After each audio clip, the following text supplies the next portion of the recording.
الحمدللہ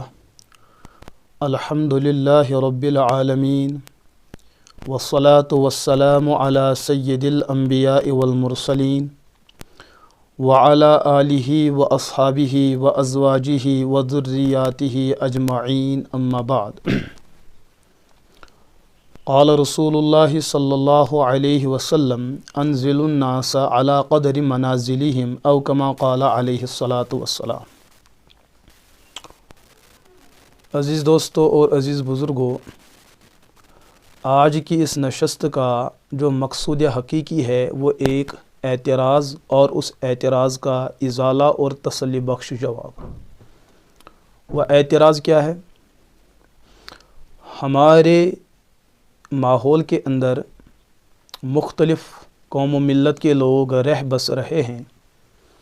اس میں ایک قوم ہے رافضیت، دوسری قوم ہے مودودیت اور تیسری قوم ہے جہلمیت۔ رافضیت سے مراد شیعہ اور روافض لوگ، مودودیت سے مراد وہ لوگ بالخصوص وہ مخصوص لوگ جو سید ابو اعلیٰ مودودی صاحب کے منہج اور ان کے نظریات سے متفق ہیں، نہ کہ وہ لوگ جو مولانا مودودی صاحب کی کتابوں کو پڑھ رہے ہیں اور ان کے غلط نظریات سے وہ لوگ متفق نہیں ہیں، گرچہ وہ انتظاماً جماعت اسلامی سے منسلک ہے لیکن فی الحقیقت وہ اس جماعت سے منسلک نہیں ہیں۔ تو یہاں میں وضاحت کر رہا ہوں کہ مودودیت سے مراد وہ لوگ کہ جن نظریات اور افکار کو لے کر مولانا مودودی صاحب میدان میں آئے اور ان نظریات اور افکار پر تمام اہلیان اسلام نے پرزور مذمت کی، انہی عقائد اور نظریات کو جو لوگ آج کے دور میں اپناتے ہیں اور تسلیم کرتے ہیں جماعت اسلامی کے صفوں میں، یہاں وہ لوگ مراد ہیں۔ اور تیسرا وہ طبقہ جو مرزا علی جہلمی کے نظریات اور افکار کو مانتے ہیں، اپناتے ہیں، ان تین مکاتب سے متعلق یہاں گفتگو کی جائے گی۔ مولانا سید ابو الاعلیٰ مودودی صاحب کی کتاب ہے خلافت و ملوکیت۔ اس کے صفحہ 144 پہ مولانا مودودی صاحب نے ایک مسئلہ زیر بحث لایا۔ وہ مسئلہ یہ ہے کہ حضرت امیر معاویہ رضی اللہ تعالی عنہ نے اپنے دور خلافت میں اور دور حکومت میں کچھ ایسے کام سر انجام دیے جن کا شریعت کے ساتھ کوئی بھی تعلق نہیں ہے، العیاذ باللہ۔ مولانا مودودی صاحب فرماتے ہیں صفحہ 144 پہ، اور ایک اور نہایت مکروہ بدعت حضرت معاویہ رضی اللہ عنہ کے عہد میں یہ شروع ہوئی کہ وہ خود اور ان کے حکم سے ان کے تمام گورنر خطبوں میں برسر منبر حضرت علی رضی اللہ عنہ پر سب و شتم کی بوچھاڑ کرتے تھے، حتیٰ کہ مسجد نبوی میں منبر رسول پر صلی اللہ علیہ وسلم عین روضہ نبوی کے سامنے حضور علیہ الصلوۃ والسلام کے محبوب ترین عزیز کو گالیاں دی جاتی تھی، اور حضرت علی رضی اللہ تعالیٰ عنہ کی اولاد اور ان کے قریب ترین رشتہ دار اپنے کانوں سے یہ گالیاں سنتے تھے۔ پھر مولانا نے اپنی اس بات کو مدلل کرنے کے لیے دو چند کتابوں کا حوالہ دیا، تاریخ تبری کا حوالہ دیا، تاریخ ابن الاسیر کا حوالہ دیا، تاریخ بدایہ و نہایہ کا حوالہ دیا، تاکہ مولانا صاحب کی اس بات پر کوئی اعتراض نہ کرے۔ اسی بات کو لے کر جو ہے آج کے دور میں مرزا جہلمی ہیں، ملک پاکستان کے ایک نامور نیم رافضی، انہوں نے یہ ایک ریسرچ پیپر لکھا ہے۔ اس سے پہلے بھی میں نے اس کے کچھ اقتباسات پر میں نے علمی گفتگو فرمائی ہے۔ یہ رسالہ جو ہے ریسرچ پیپر 5B کے نام سے مشہور ہے۔ اس کا نام جو ہے واقعہ کربلا کا حقیقی پس منظر 72 صحیح الاسناد احادیث کی روشنی میں۔ اس رسالے کے صفحہ 16، 17، 18، 19، 20، 21، 22، بالخصوص صفحہ 16 پہ مرزا جہلمی نے ایک عنوان قائم کیا۔ عنوان کیا ہے وہ سن لیجئے۔ عنوان ہے چوتھے خلیفہ راشد سیدنا علی رضی اللہ تعالی عنہ کے فضائل کا بیان اور ان پر منبروں سے لعنت کرنے کی بدعت کب اور کس نے ایجاد کی؟ جو بات مولانا مودودی صاحب فرما رہے ہیں وہی بات مرزا جہلمی نے الفاظ کو آگے پیچھے کر کر وہی عنوان انہوں نے یہاں قائم کیا ہے۔ اس کا مطلب مرزا جہلمی نے کئی بیانات میں اس بات کا انکشاف کیا کہ وہ ان جیسے مسائل میں مولانا مودودی صاحب کے نظریات کو ہی آگے بڑھا رہے۔ اچھا، یہ ہے وہ دو لوگ جن کے ماننے والے ان حضرات کو اہل السنت میں شامل کرتے ہیں، اس سے بحث نہیں ہے، لیکن ان دو احباب نے یہ بات کہاں سے لائی ہے؟ ان دو لوگوں سے پہلے بھی جو لوگ موجود تھے، جیسے روافض لوگ، شیعہ لوگ، یہ ان کی مسلمہ اور معتمد کتب کے اندر یہ باتیں موجود ہیں۔ جو بات مولانا مودودی صاحب فرما رہے ہیں یا مرزا جہلمی فرما رہے ہیں، یہ ان کی اپنی باتیں نہیں ہیں، بلکہ یہ باتیں ان سے پہلے شیعہ لوگ لکھ اور کہہ چکے ہیں۔ کیونکہ جن کتابوں کے اندر یہ باتیں موجود ہیں یا تو وہ لغتاً عربی زبان میں ہیں یا تو وہ فارسی زبان میں ہیں۔ جہاں تک بات ہے مرزا جہلمی صاحب کی، آپ لوگ ان کو سوشل میڈیا پہ سن رہے ہیں، وہ شخص اتنا کمزور اور ناتواں ہیں کہ اللہ کا قرآن سامنے رکھ کر اور ان آیات بینات پر اعراب، حرکات، زیر زبر پیش لگے ہوئے ہیں، پھر بھی مرزا جہلمی قرآن سامنے رکھنے کے باوجود بھی آیات کو صحیح طریقے سے نہیں پڑھ پاتا ہے۔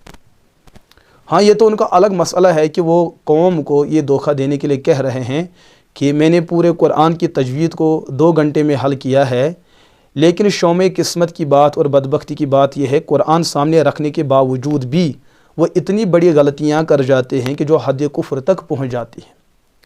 تو پتہ چلا مرزا جہلمی کو لغت عرب سے دور دور کا بھی واسطہ نہیں ہے، تو مرزا کے لیے یہ بات بالکل ناممکن ہے کہ وہ شیعہ حضرات کے ان عربی مطبوعات اور ماخذ اور مصادر سے ان باتوں کو تلاش کر سکتے ہو، کیونکہ بیچارہ جاہل ہے۔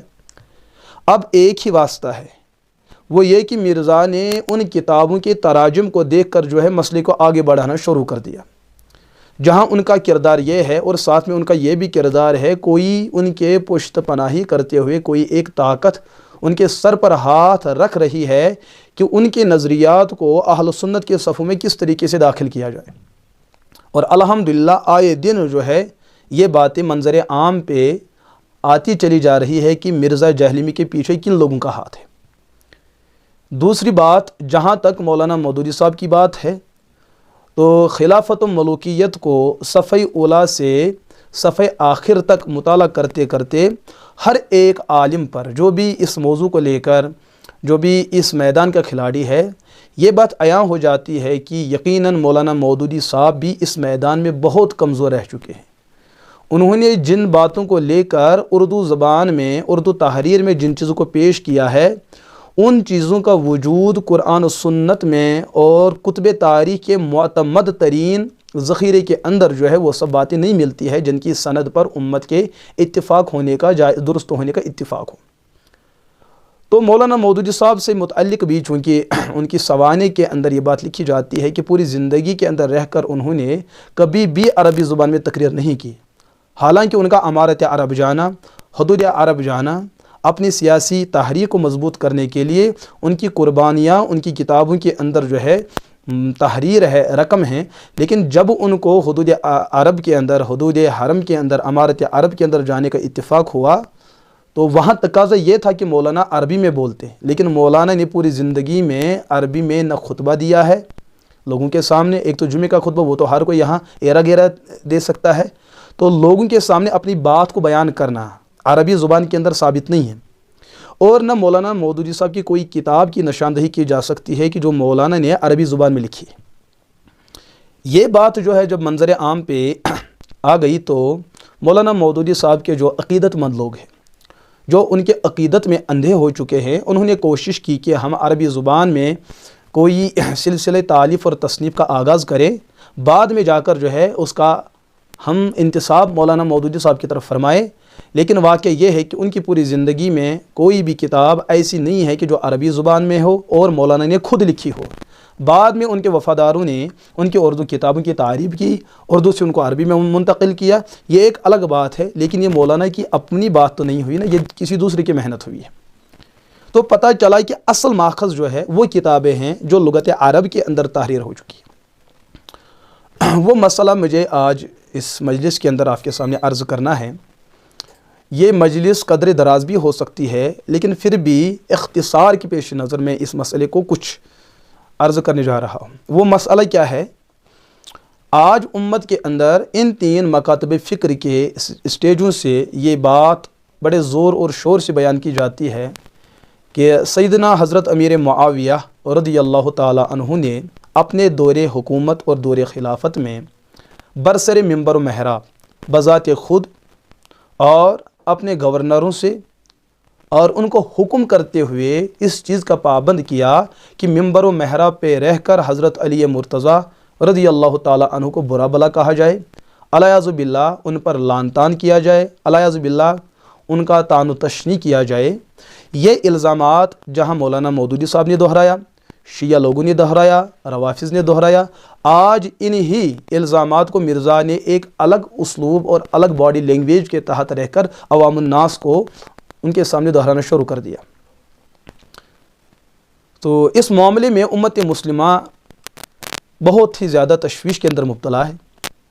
نوجوانوں کا ایک بہت بڑا طبقہ جو فی الحقیقت دین کے بنیادات سے بہت دور، سوشل میڈیا سے منسلک، ان کا ذہن جو ہے بالخصوص آل بیت رضی اللہ عنہم اجمعین کے محبت اور عقیدت سے لبریز، اور ہونا بھی چاہیے کہ ایک مومن بلا مومن کیسے کہلائے جانے کا حقدار ہو سکتا ہے کہ جس کے دل میں احترام آل بیت نہ ہو، محبت اہل بیت نہ ہو، عقیدت اہل بیت رضی اللہ عنہم اجمعین نہ ہو، جس کے دل میں ان کا محبت اور ان کی عقیدت اور احترام نہ ہو، وہ کبھی بھی مسلمان نہیں ہو سکتا ہے۔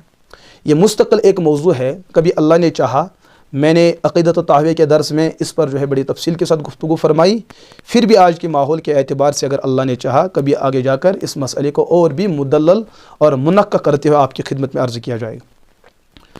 تو جہاں آل بیت کا کردار اور احترام یہ ہے کہ ہمیں ان کی عقیدت، ان سے محبت اور ان سے تعلق رکھنا یہ ایمان کا حصہ ہے، اس مسئلے کو سامنے رکھتے ہوئے جب امت مسلمہ کے نوجوانوں کے سامنے یہ بات رکھی جاتی ہے کہ امیر معاویہ نے علی مرتضیٰ پر لعن طعن کر دیا، تو بھلا کون مسلمانوں کا کون سا فریق اور کون سا گروہ اس چیز کو برداشت کر سکتا ہے؟ کیا اہل بیت کے ساتھ لعن طعن کا معاملہ، ان پر طعن و تشنیع، ان کی تنقید کرنا، ان کو برسر پیکار اور برسر منبر و محراب ان کو برا بلا کہنا، بھلا اس بات کو کون برداشت کر سکتا ہے؟ کوئی نہیں برداشت کر سکتا ہے۔ جن شخصیات کے ساتھ ہمارے عقیدے کا تعلق ہو اور ہماری عقیدت کا تعلق ہو، ان کے خلاف ایک لفظ سننا انسان کی فطرت اور مزاج کے خلاف ہے۔ لیکن یہ جو 3 فریق ہیں، انہوں نے الفاظ کو لے کر جو ہے ایک ایسا تہلکہ مچایا ہے کہ خود بھی انہوں نے اپنے آخرت کو برباد کیا ہے اور سننے والوں کو بھی تباہ اور گمراہ کر کے رکھ دیا ہے۔ اب ان لوگوں نے کوشش کی کہ امت کو مکمل گمراہ کرنے کے لیے ہم ان الزامات کو روایات اور کتب حدیث میں تلاشنا شروع کر دیں۔ تلاشنے کی بڑی کوشش کی اور ان تینوں فریق کا اس چیز پر اتفاق ہے کہ امیر معاویہ کو جتنا برا بلا کہا جائے اتنا کم ہے، جتنا برا بلا کہا جائے اتنا کم ہے۔ امت مسلمہ کے نوجوانوں سے، امت مسلمہ کی ماؤں بہنوں بیٹیوں سے، علماء صلاح و اتقے، ان کے دل سے امیر معاویہ رضی اللہ تعالیٰ کی محبت کو ختم کرنا، یہ ان کا مقصود حقیقی ہے۔ ان کے مصالب، ان کے نقائص، ان کے عیوب کو بیان کرنا، ان پر الزامات، ان پر تہمتیں، ان پر فکر کسنا، یہ ان کی پوری زندگی کا ہی پروگرام ہے۔